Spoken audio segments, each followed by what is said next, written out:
You know, when we started Saddleback many years ago, a group of us in our 20s went door to door for 12 weeks just talking to people about their lives. And one of the questions we asked is, what is the greatest need that you have and what stresses you out the most? And without a doubt, way above any other item was this issue of financial tension. More people seem to be stressed out by their finances than anything else. Now, it's amazing that a lot of people don't know Jesus talked more about money than he did about heaven or than he did about hell. Because we spend so much of our lives stressing out over it, worrying about it, being uptight about it, trying to save it, protect it, invest it, spend it, use it, make it, on and on. In fact, 1 out of every 6 verses in the first 3 Gospels, Matthew, Mark, and Luke, is about money. It's about possessions. In fact, half of all of the stories, the parables that Jesus told, involve possessions, involve money.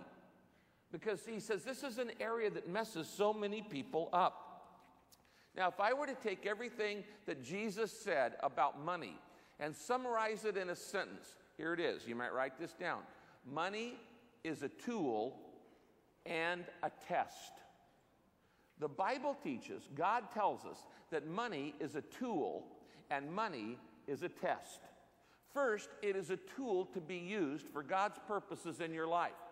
God allows you to have money. It's all a gift from God. Even your ability to make it is a gift from God.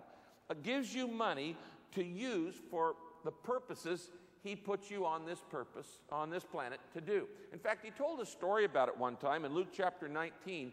He tells about an employer who brings all of his employees in, 10 of his employees, and he gives them each a set amount of money. He gives each of them 10 minas. Now, mina is an account of money that would be about 3 months' wages. And he said, I'm going to give you this amount of money, and I want you to take it out, and I want you to use it. And he said, and I want you to put it to work. I want you to put it to work until I come back.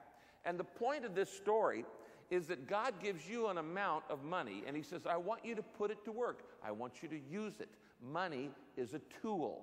You are to use it in your life, and he says, and you use it until I come back.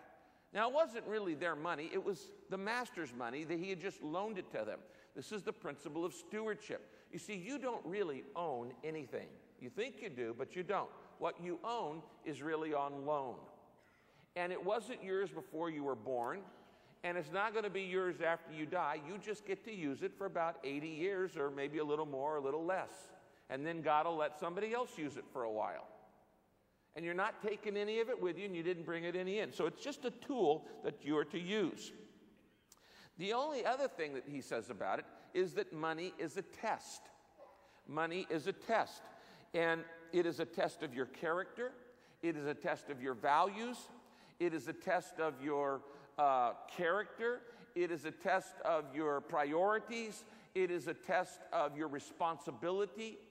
Money is a test.